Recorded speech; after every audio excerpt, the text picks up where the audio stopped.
To Ann Curry. Because now we have a camera. Katie Matinell, thank you so much this morning. Good morning, everybody, again. It is 8 a.m. in Salisbury, North Carolina, 7 a.m. in Chicago, 5 a.m. in Calaveras County, California, where the news is being made on this Tuesday, September 11th.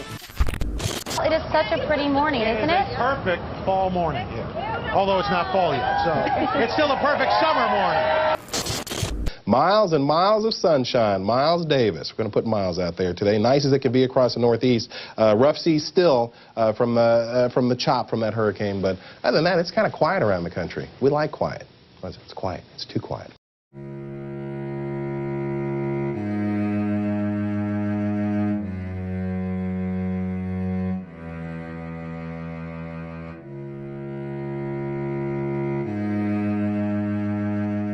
One of the most well-known structures no longer with us today is the Twin Towers. Their story, their legacy, and their demise is something many already know all too well. Or perhaps hardly at all. Join me today as we review the origins of these legendary buildings, what made them so iconic, and the complex events that led to their demise. My name is Lee Brees, and this is Modern Ruins, Episode 6.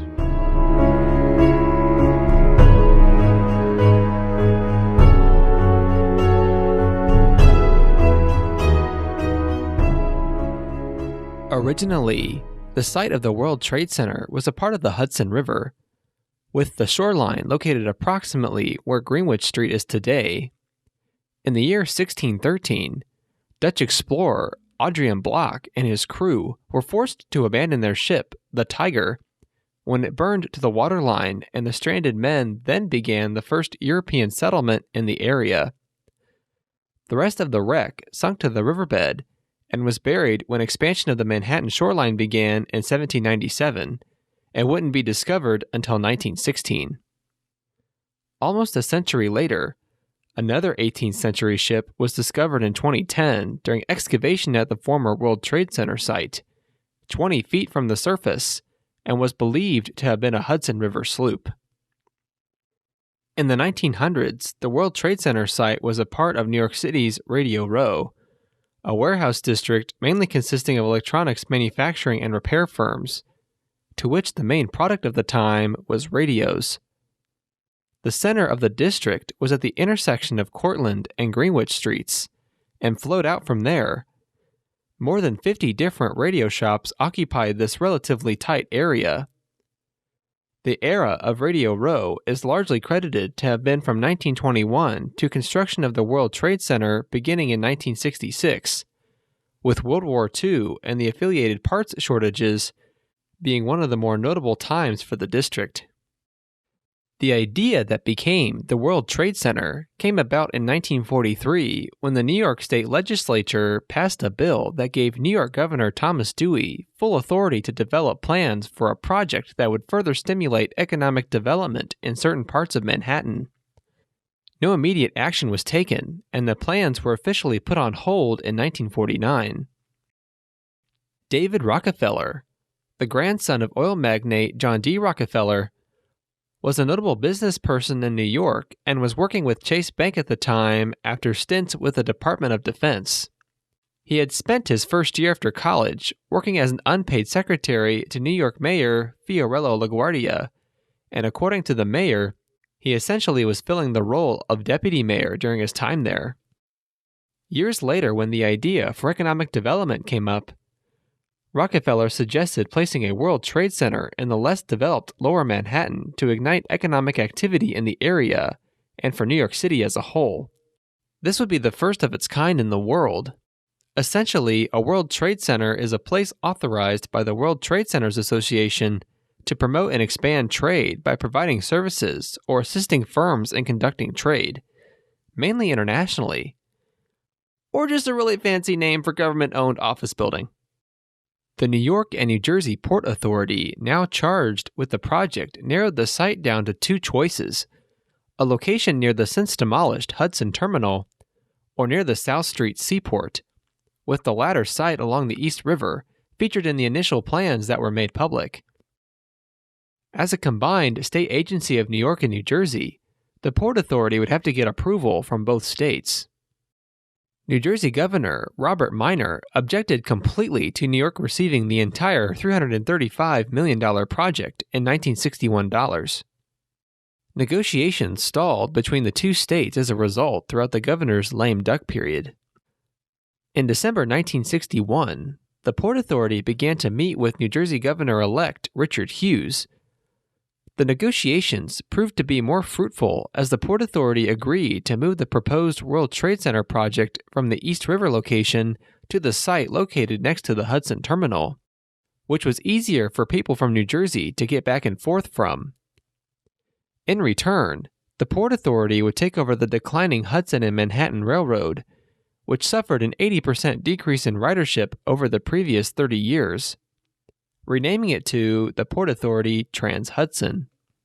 The Port Authority of New York and New Jersey began immediately acquiring land in Radio Row through eminent domain, giving each business a flat fee of $3,000 in 1965 dollars, regardless of assets.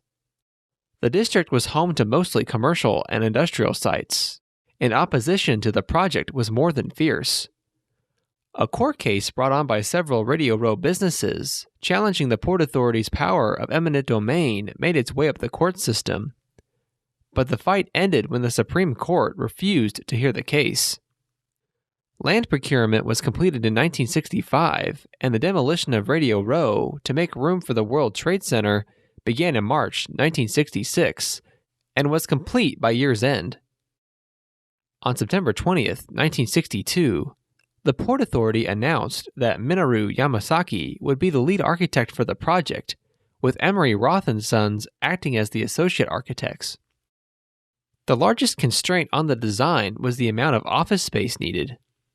Yamasaki suggested the idea of twin towers at the complex to meet the office space demand, suggesting that each tower be 80 stories tall.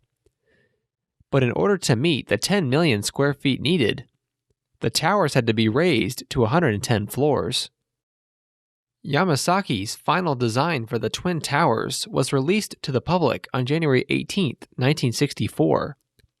Each tower would be an exact square measuring 208 feet in each direction, totaling almost an acre per floor. However ironic, Yamasaki chose to showcase his fear of heights by using narrow 18-inch office windows, which according to Yamasaki would also help people in the building feel secure. His design was inspired by the architectural ethic of Swiss architect Le Corbusier, Gothic modernism, and Arabic architecture, as he had just completed his design for the Dhahran International Airport in Saudi Arabia. Another significant aspect of the Twin Towers design was its elevators. Yamasaki and his team chose to use the relatively new Skylobby system that would utilize express elevators which would take you to certain sections of the building, and then local elevators would take you to your floor from there. This was opposed to the traditional elevator system, where each elevator went to all floors and required significantly more of them. The Skylobby system allowed for 75% of the available floor space to be utilized, compared to 62% using the traditional system.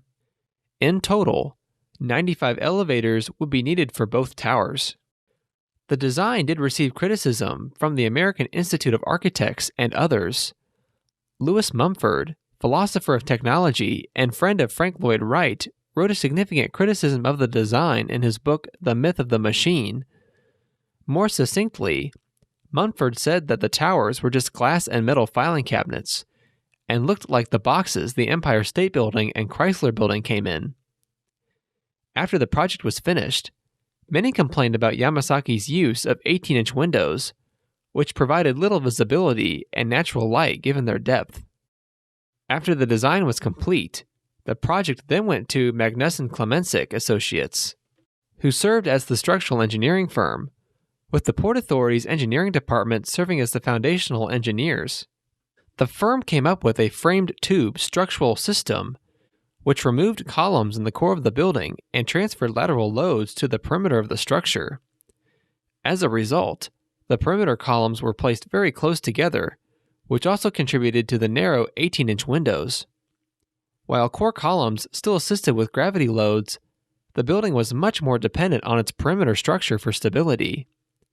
This is why, coupled with many factors, the buildings ultimately collapsed when its perimeter was penetrated. The frame tube system became very popular, and almost all buildings over 40 stories tall are constructed in this manner, with most post 9/11 built buildings featuring a robust concrete core to decrease the structural reliance on the building's perimeter, but also allowing for more open floor plans and usable space. While the Empire State Building, among others, used concrete around steel elements as fire retardant, which also dramatically increased the weight and therefore resistance to sway, the structural engineers of the Twin Towers used spray-on fire retardant, which, coupled with the decreased structural members in the core of the buildings, made the towers comparably lighter and much more susceptible to sway. Engineers added viscoelastic dampers to absorb the sways to a tolerable level, which engineers did real-life tests to determine. After final approval from the necessary parties, the groundbreaking for the World Trade Center project would take place on August 5, 1966, with most of the construction not beginning until 1968. Construction started on One World Trade Center first, with construction on Two World Trade Center beginning 4 months later. Tishman Realty and Construction Company would serve as the general contractor for the project. Given the site's location on a filled-in portion of the Hudson River, a bathtub had to be built around the site to keep groundwater out, and crews had to dig down to bedrock for the tower's foundation, which was 65 feet from the surface.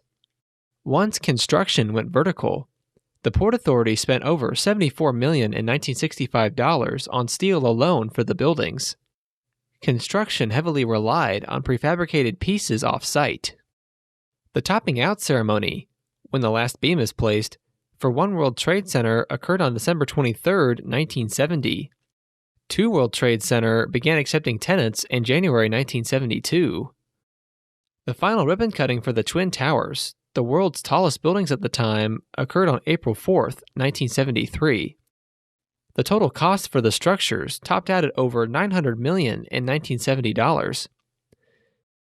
At the grand opening, One World Trade Center was the tallest building in the world, standing at 1,368 feet of usable space, surpassing the Empire State Building's 40-year run.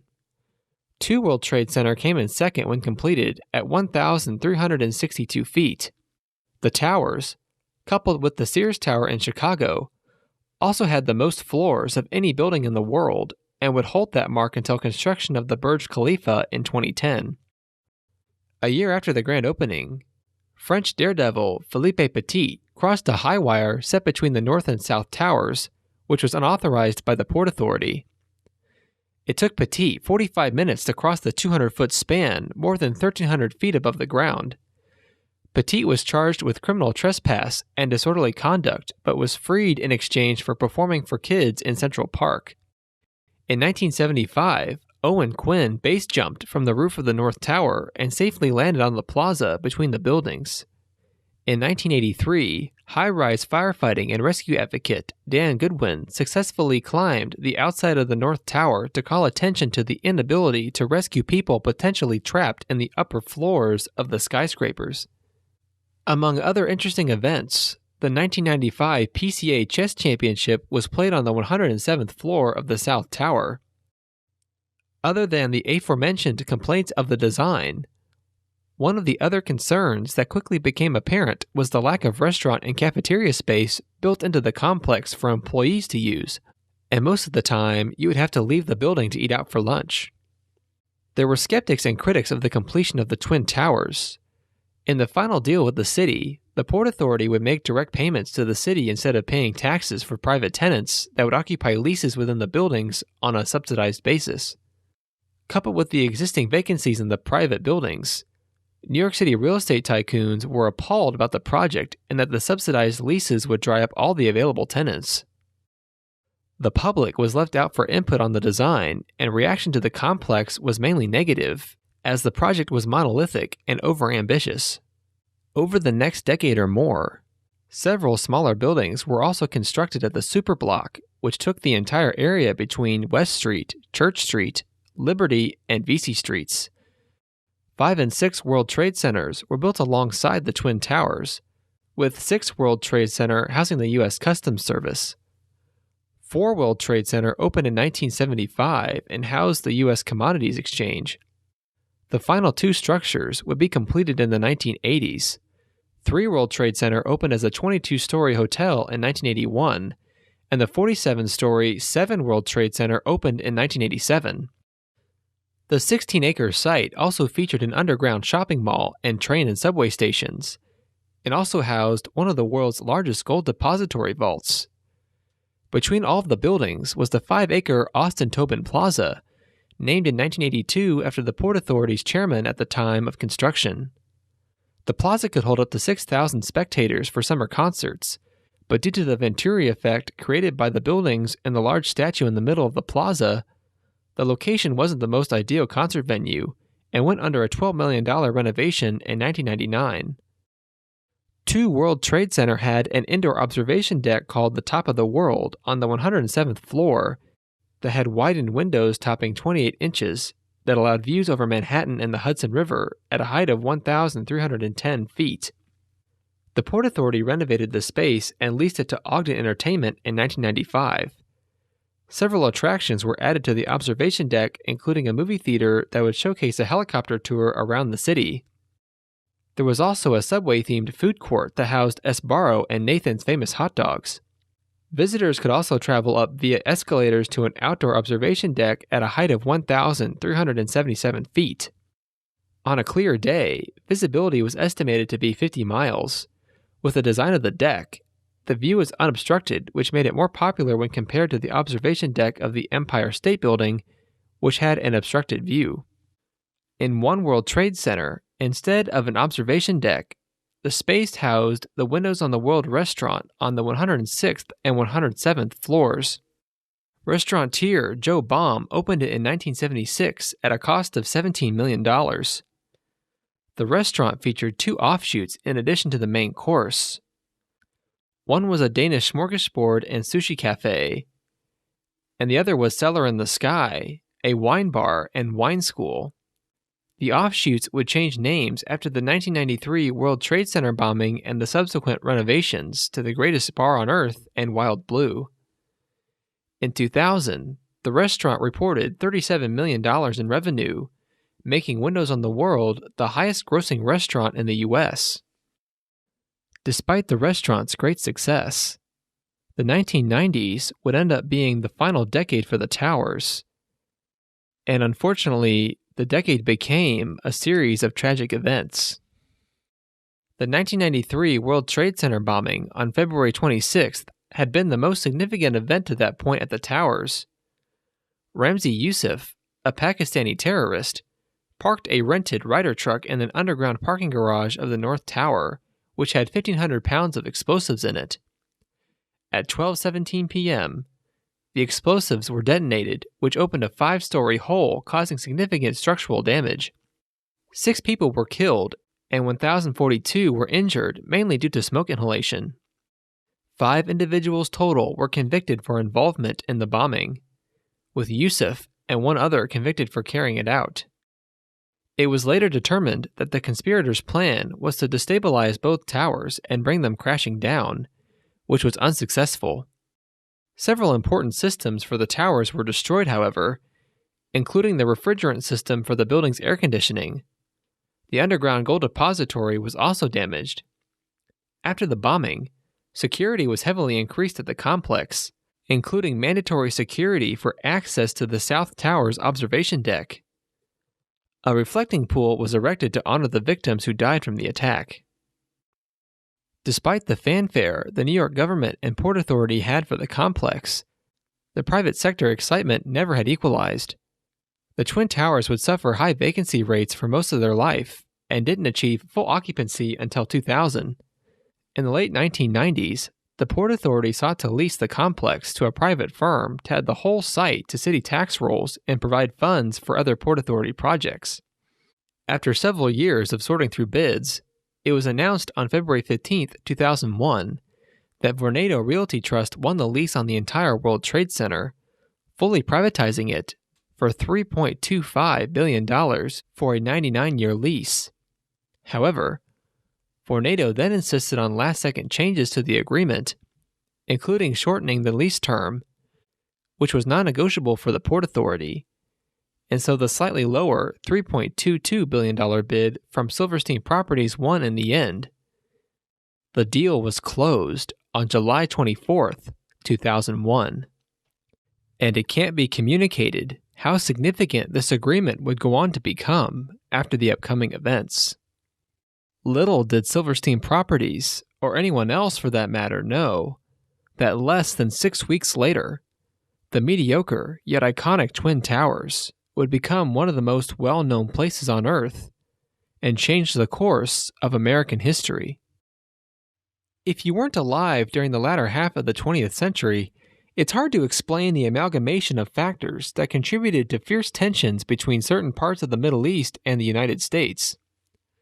Throughout that time, the U.S. had been involved in several conflicts in the region and continued to maintain a large military presence after those conflicts were over.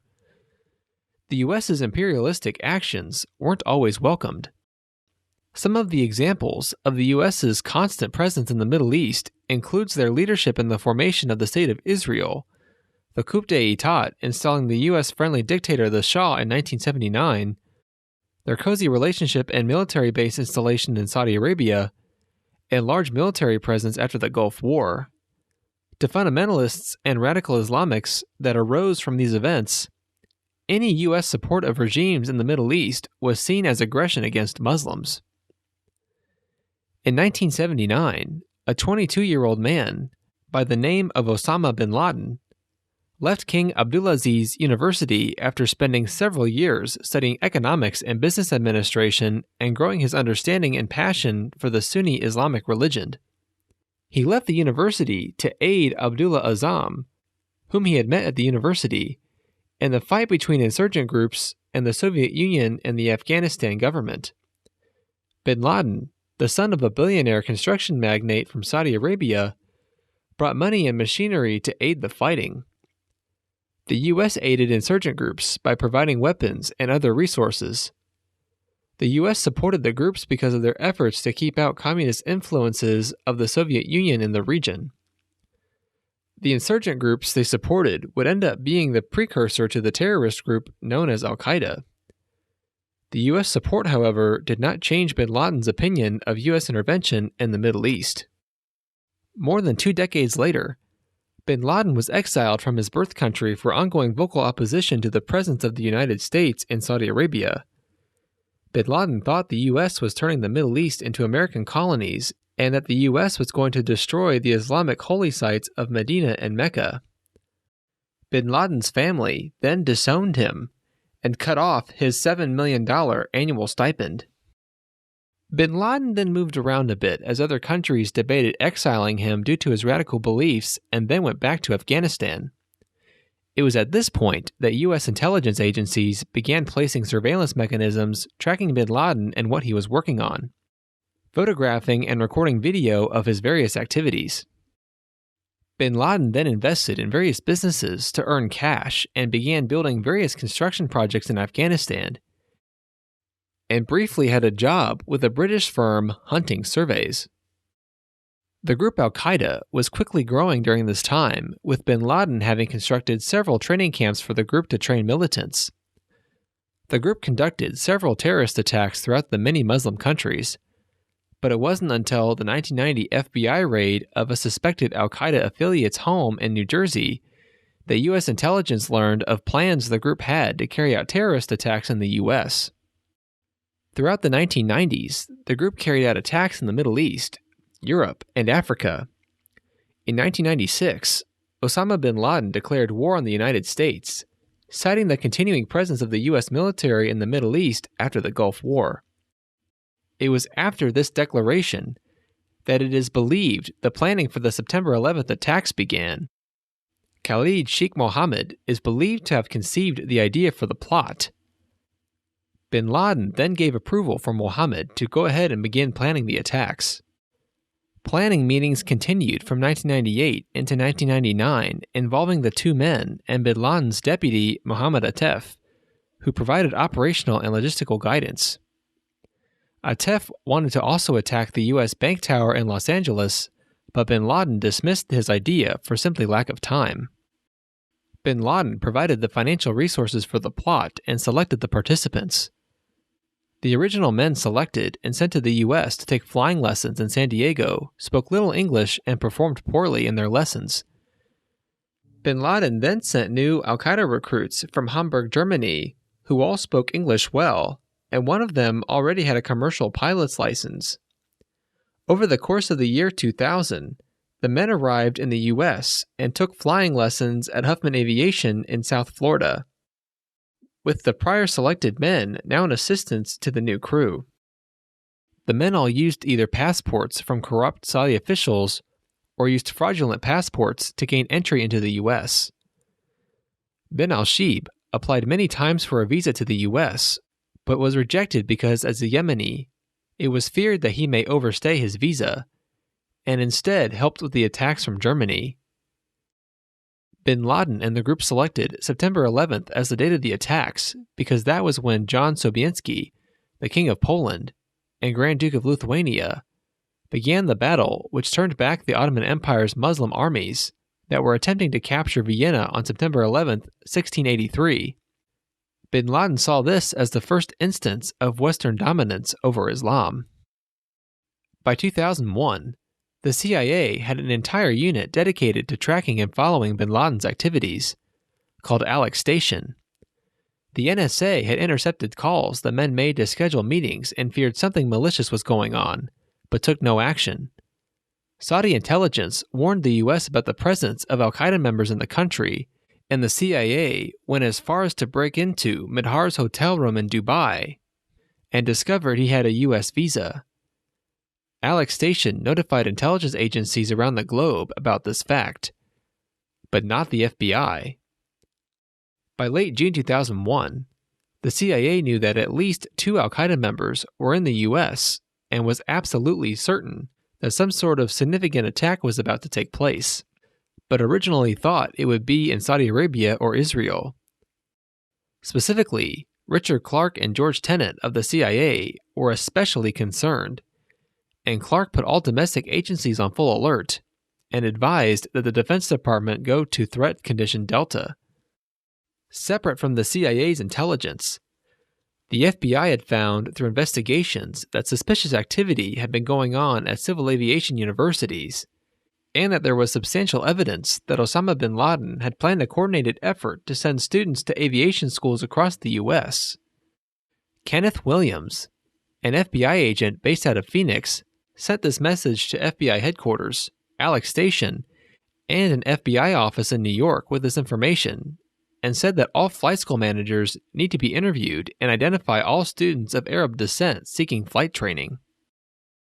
Despite both the CIA and FBI intelligence, the walls of bureaucracy that separated intelligence and criminal investigations, coupled with the secrecy of the methods of the CIA and NSA, are ultimately what prevented the crucial information alluding to the 9/11 attacks from being brought together.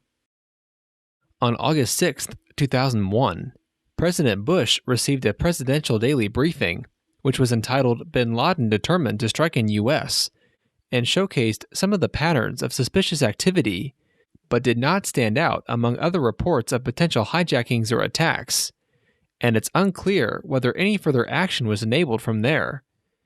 And the upcoming attacks would have little to no opposition from U.S. intelligence or armed forces before being carried out just 1 month later.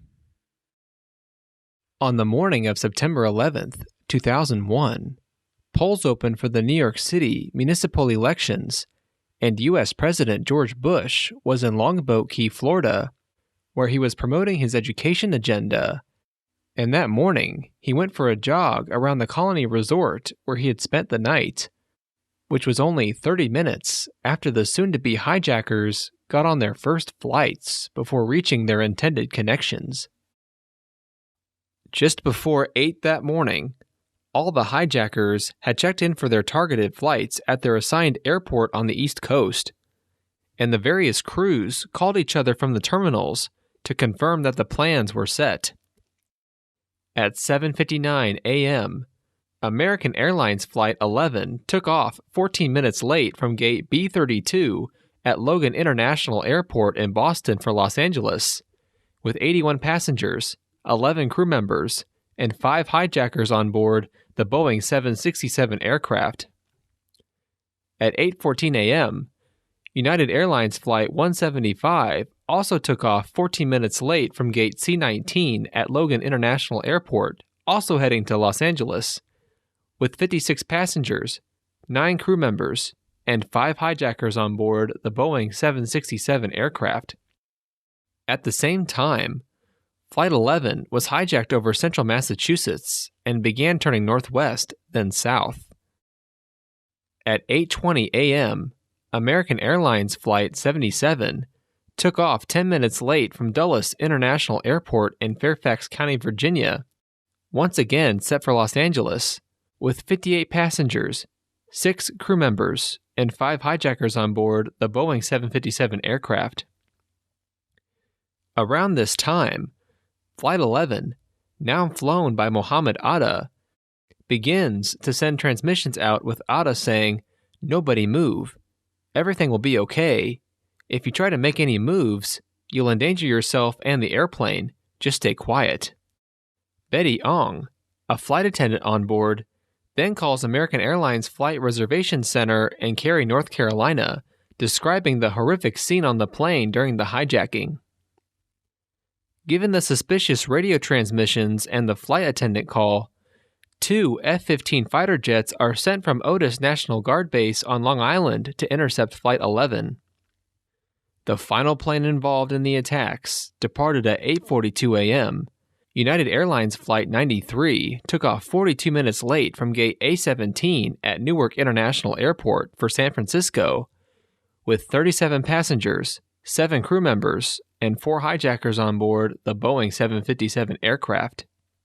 At the same time, Flight 175 is hijacked above northwest New Jersey, 60 miles from New York City, and continued southwest before turning northeast. Horror would strike only a few moments later, as hijacked Flight 11 reaches its intended target, crashing into One World Trade Center between floors 93 and 99, with all elevator shafts and staircases cut off by the impact.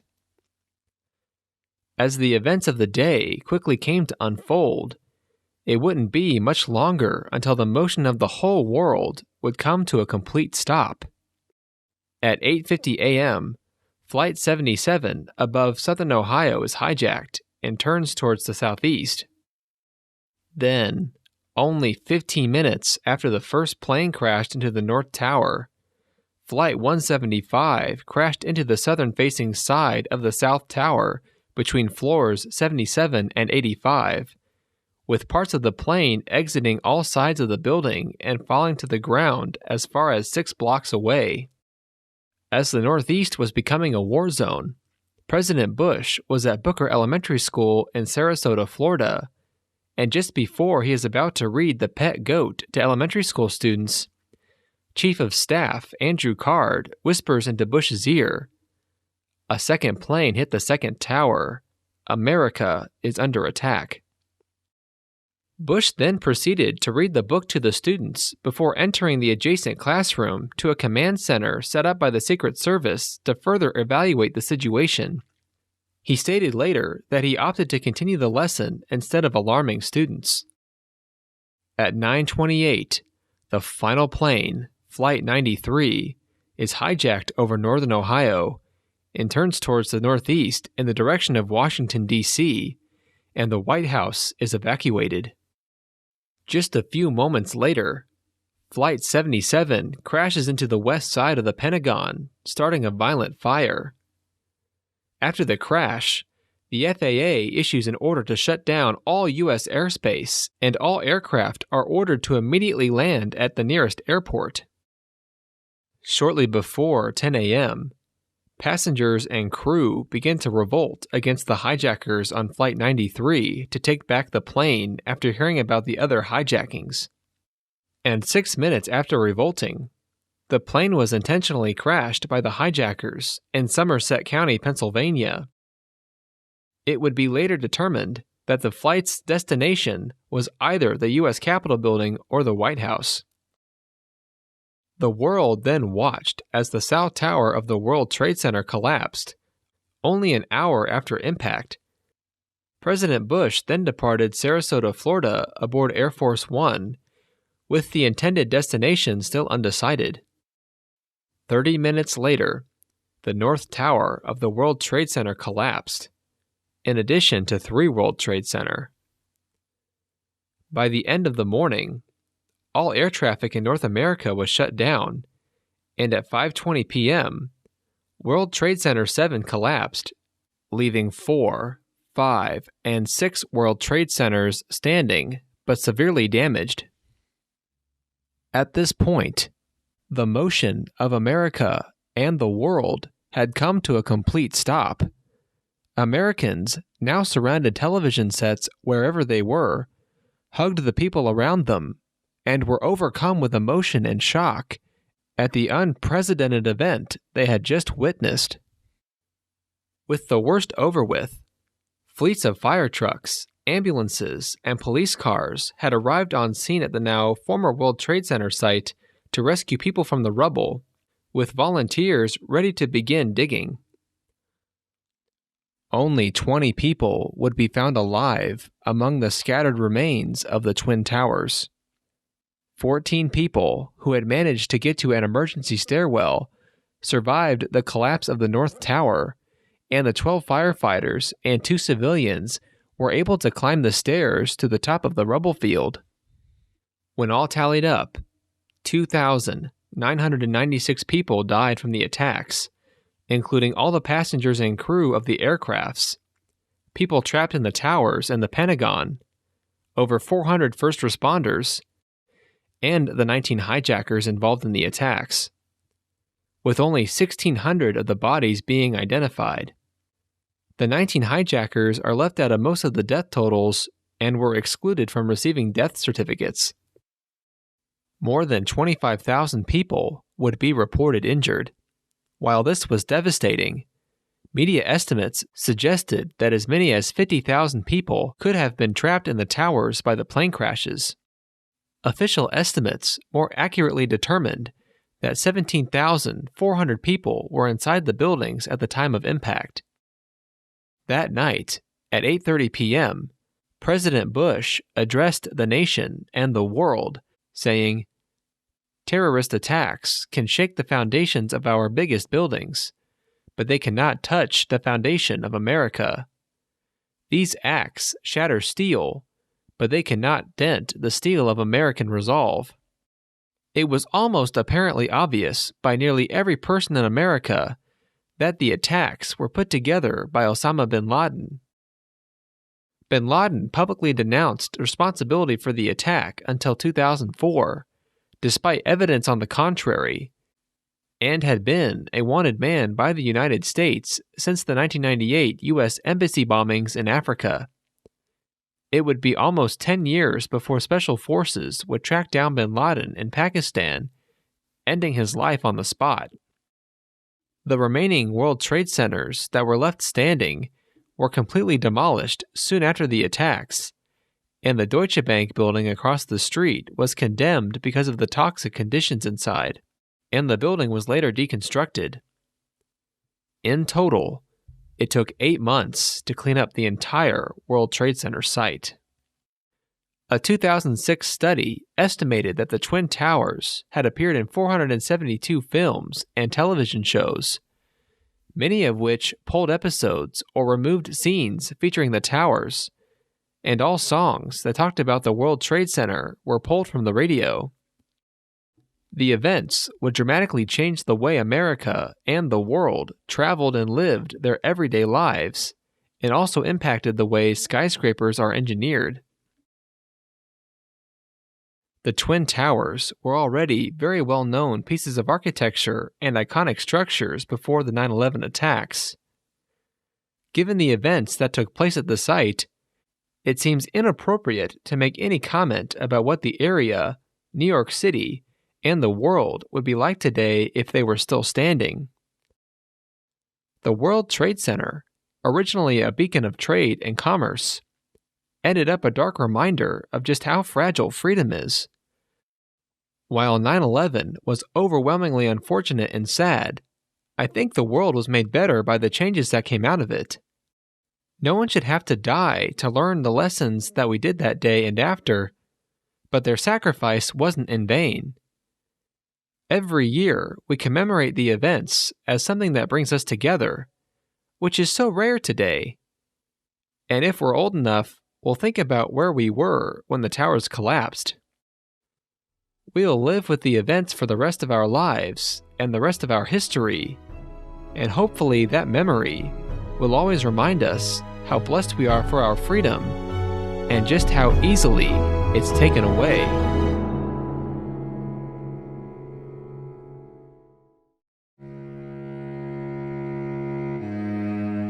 And on that note, thank you for watching. Subscribe to Labrise TV for more Modern Ruins content. And be sure to comment what modern ruin you'd like us to cover next.